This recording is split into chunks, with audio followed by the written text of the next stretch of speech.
নমস্কার, village agro চ্যানেলে আপনাদের স্বাগত। তো আজকের এই ভিডিওতে আমরা কিছু উচ্চ ফলনশীল মিষ্টি কুমড় বা পাম্পকিন সিড নিয়ে আলোচনা করব। এই বীজগুলো আপনারা কখন রোপণ করতে পারবেন, কতদিনে ফসল পাবেন, তারপর এগুলার সাইজ কেমন হয় এবং ওজনে কেমন হয়, এগুলো নিয়ে আজকের এই ভিডিও। তো প্রথম আমি যে বীজটার নিয়ে আলোচনা করব সেটা হলো ইস্ট ওয়েস্ট কোম্পানির অর্জুনা F1। তো এই ভ্যারাইটিটা আপনারা বীজ বপনের 85 থেকে 90 দিনের মাথাতে আপনারা এটার থেকে ফসল তুলতে পারবেন এবং এই ফসলগুলো মোটামুটি 150 দিন অবধি আপনারা এটার ফসল তুলতে পারবেন। তো ইস্ট ওয়েস্টের অর্জুনা F1 আপনারা খারিফ সিজন, রবি সিজন, লেট রবি সিজন এবং সামার সিজনে আপনারা এই বীজটা চাষ করতে পারবেন। আর অর্জুনা F1 এর মিষ্টি কুমড়ে যে ওয়েট হয় সেটা 4 থেকে 5 কেজি। তারপর দ্বিতীয় নম্বর আমি যে বীজটার কথা বলবো সেটা হলো সাইজিনটা কোম্পানির গ্রিন চ্যাম্প, খুবই ভালো ভ্যারাইটি। তো এই বীজটা আপনারা খারিফ সিজন, লেট রবি সিজন এবং সামার সিজনে, এই তিনটা সিজনে আপনারা এই বীজটা চাষ করতে পারবেন। এই বীজের আপনারা রোপণের 80 থেকে 90 দিনের মাথাতে আপনারা এটার ফসল তুলতে পারবেন এবং মোটামুটি 120 দিন অবধি এটার ফসল আপনারা পাবেন।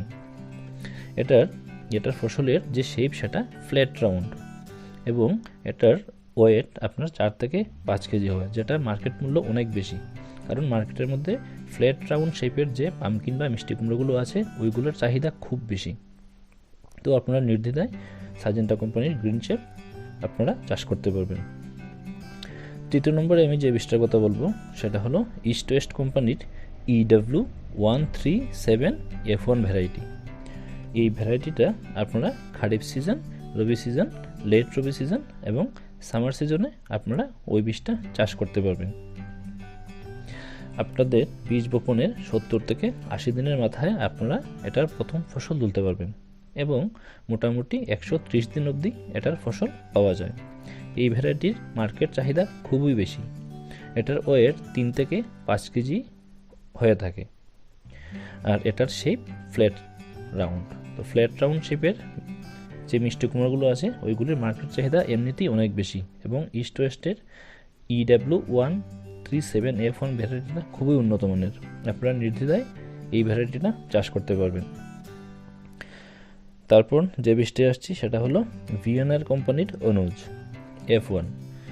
এই বীজটা আপনারা গরমকাল মানে গ্রীষ্মকাল, শীতকাল এবং বর্ষাকাল, এই তিনটা সময়ে আপনারা এই বীজটা চাষ করতে পারবেন। এটার যে শেপ সেটা ফ্ল্যাট রাউন্ড।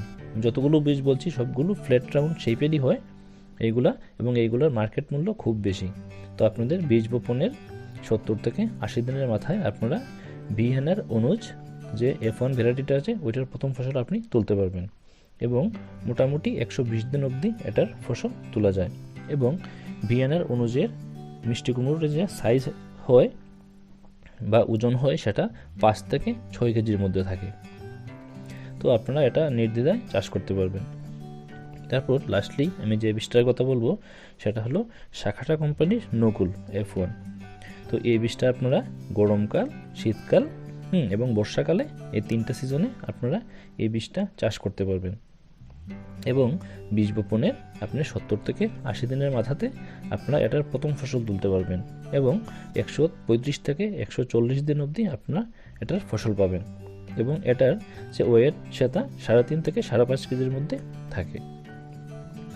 এটা আপনারা এটার যে শেপ হয় মানে নকুল, শাখাটা কোম্পানির নকুল, এই যে কুমড়োগুলোর শেপ হয় সেটাও ফ্ল্যাট রাউন্ড শেপের এবং এটার মার্কেট মূল্য অনেক বেশি। তো আমি যে 5টা বীজের কথা বললাম ওই 5টা বীজ আপনারা নির্দ্বিধায় চাষ করতে পারবেন, কোনো অসুবিধা হবে না। তাছাড়া আমি আরেকটা বীজের কথাও বলছি লাস্টলি, সেটা হলো ভিএনআর এর জম্বু ভ্যারাইটি। তো এই ভ্যারাইটিটা আপনারা খারিফ সিজন, রবি সিজন এবং সামার সিজনে আপনারা এই বীজটি চাষ করতে পারবেন। এটার যে শেপ হয় সেটা ওভেল শেপের হয়, অনেকটা ডিমের আকৃতির মতো হয় এবং 90 থেকে 95 দিনের মধ্যে আপনারা এটার ফসল তুলতে পারবেন এবং মোটামুটি 120 দিনের মতো এটা ফসল আপনারা তুলবেন। কিন্তু এটার যে সাইজটা হয় অনেক বড় হয়, এটা 8 থেকে 10 কেজি ওজনের হয়ে থাকে। তো মার্কেটে অনেক সময় আছে যে এই বীজগুলো একটু বেশি বড় সাইজের হওয়ায় মানুষের চাহিদাটা একটু কমে যায়। তবে 3 থেকে 5 কেজি বা 6 কেজি ওজনের যে মিষ্টি কুমড়োগুলো আছে ওইগুলির মার্কেট মূল্য খুব বেশি, তাই লাস্টলি আমি ভিএনআর কোম্পানির জম্বুর কথা বললাম। আর বাকি যে বীজগুলো বলছি ওইগুলো একদম পারফেক্ট, আপনারা নির্দ্বিধায় ওইগুলো চাষ করতে পারবেন। তো এই ইনফরমেশনগুলো যদি আপনাদের ভালো লেগে থাকে তাহলে আমার চ্যানেলটাকে সাবস্ক্রাইব করে দেবেন এবং ভিডিওতে একটা লাইক দিয়ে দেবেন, আর পরবর্তী ভিডিওর নোটিফিকেশন পাওয়ার জন্য বেল আইকনটি প্রেস করে দেবেন। ধন্যবাদ। জয় হিন্দ।